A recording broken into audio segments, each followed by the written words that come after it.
엘비스 아론 프레슬리는 1935년 1월 8일 미시시피주 투펠로에서 태어났습니다. 쌍둥이 형제였지만 형제 제시는 운이 나쁘게도 태어나자마자 사망했습니다. 엘비스의 부모 버논과 글래디스 프레슬리는 아들을 매우 사랑하며 가난하지만 따뜻한 가정을 꾸렸습니다. 엘비스는 어린 시절부터 교회에서 노래를 부르며 음악에 대한 열정을 키웠습니다. 하지만 그는 부친이 교도소에 들어간 뒤 집이 없어서 컨테이너를 개조한 집들이 모인 곳에서 어머니와 살아야 했습니다. 하지만 어머니는 가난 속에서도 그를 사랑으로 키웠습니다. 엘비스는 멤피스 빈민가에서 흑인 음악을 접했고 라디오에서 흘러나오는 컨트리 뮤직 그리고 주일 교회 성가대에서 가스펠송에 심취하며 어린 시절을 보냈습니다. 이런 유년 시절의 경험은 후에 엘비스가 여러 장르의 음악을 아우르며 다재다능한 실력을 보이는 기반이 되었습니다. 엘비스는 고등학교에 진학해서도 음악에 심취하며 학교의 여러 행사에서 노래를 불렀습니다. 이 시절에는 리듬앤 블루스에 열정적이었고 머리는 기름을 발라 멋을 냈고 구레나룻을 길렀는데 이런 튀는 행위가 그부들의 눈에는 못마땅하게 보였는지 잦은 따돌림을 당했습니다. 또한 공부에도 집중을 하지 못해 모든 학과에서 시를 받기도 했습니다. 엘비스는 고등학교 졸업 후 다양한 직업을 전전했지만 음악에 대한 꿈을 포기하지 않았습니다.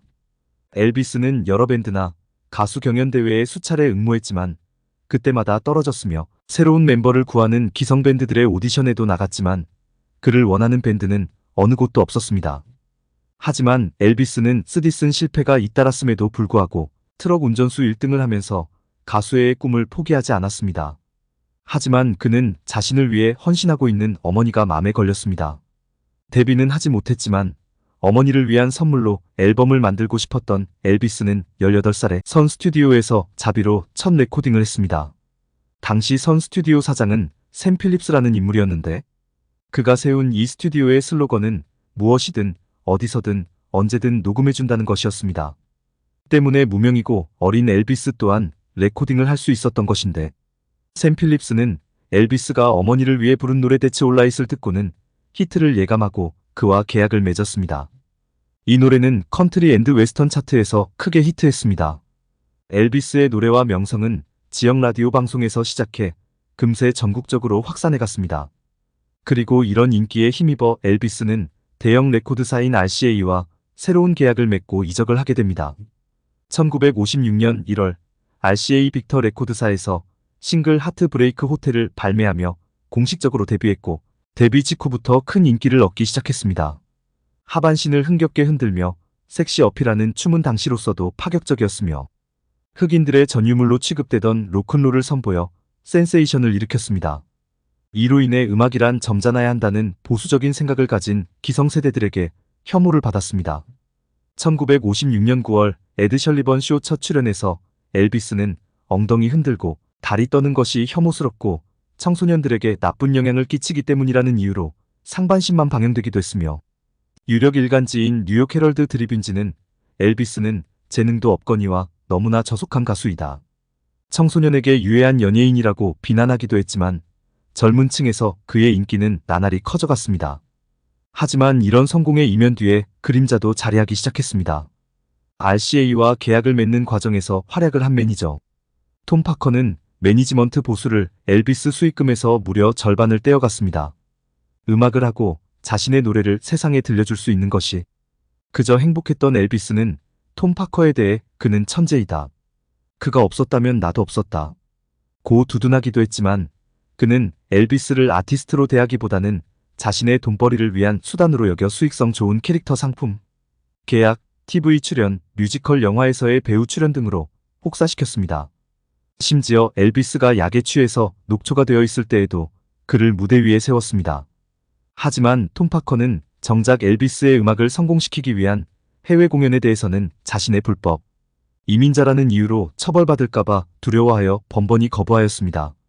1957년 엘비스가 군대 징집 대상이 되자 육해공은 저마다 엘비스를 차지하려고 경쟁했습니다.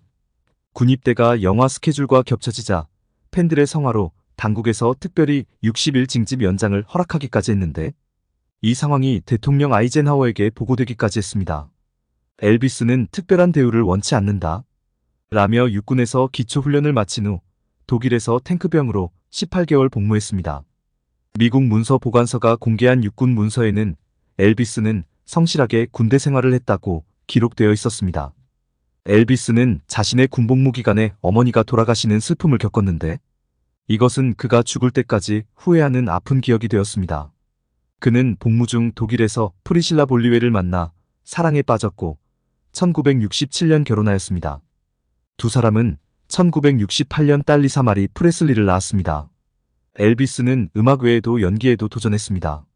1956년 첫 영화 러브 미 텐더에 출연하며 영화 배우로서의 경력을 시작했습니다.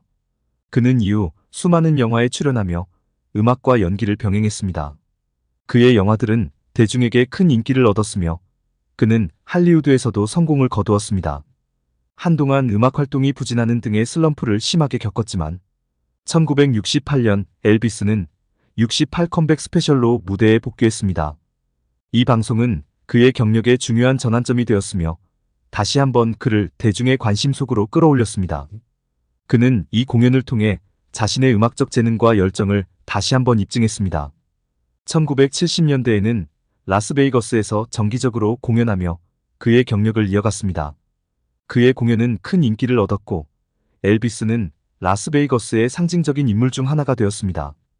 이 시기에 그는 수많은 히트곡을 발표하며 여전히 최고의 인기를 누렸습니다. 엘비스는 언제나 최고의 모습을 보여주기 위해 노력했습니다. 그의 헌신과 열정은 그의 경력과 삶에 큰 영향을 미쳤습니다. 엘비스는 1970년대 후반에 들어 건강 문제가 악화되었습니다. 과도한 약물 사용과 스트레스로 인해 그의 건강은 점점 나빠졌습니다. 가족력인 비만 합병증으로 인해 배변 활동을 보지 못하고 체중이 급격하게 늘어났습니다. 엘비스의 어머니 역시 이 병으로 40대의 젊은 나이에 사망했습니다. 그러나 그는 여전히 공연을 이어가며 팬들에게 최고의 모습을 보여주기 위해 노력했습니다. 1977년 8월 16일 엘비스 프레슬리는 멤피스의 그레이스랜드 저택에서 42세의 나이로 세상을 떠났습니다. 그의 갑작스러운 죽음은 전 세계 팬들에게 큰 충격을 주었고 그의 유산은 음악사에 길이 남게 되었습니다. 비틀즈, 밥 딜런 같은 세계 대중 음악계의 전설적인 밴드와 가수들도 그의 영향을 받아 음악을 시작했으며 존경한다는 발언을 남겼습니다. 엘비스 프레슬리는 킹 오브 록앤롤로서 음악사에 큰 영향을 미쳤습니다. 그의 음악, 스타일, 그리고 무대 매너는 이후 수많은 아티스트들에게 영감을 주었습니다. 그는 영원히 록 음악의 아이콘이자 대중문화의 상징으로 남아있습니다.